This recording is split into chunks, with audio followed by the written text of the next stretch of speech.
Hey guys, in this video I will show you how to pay Netflix using GCash. Alright, so let's begin with the video. First, go to the Netflix website and sign up to your account. For that, enter your email here and click on Get Started button. Now, follow the on-screen instructions to signing up your account. After signing up, then Next. Now choose a plan that is right for you, with its details listed below each plan. So choose the plan which suits you best. Now here, you will see different payment methods.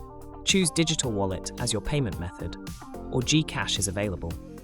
Then enter the phone number connected to your GCash and agree with its terms and conditions. Then click on Start Membership. So that's basically how you can pay Netflix using GCash. So that's all for this video. Consider subscribing if you find it helpful, and I'll catch you in the next one. Thanks.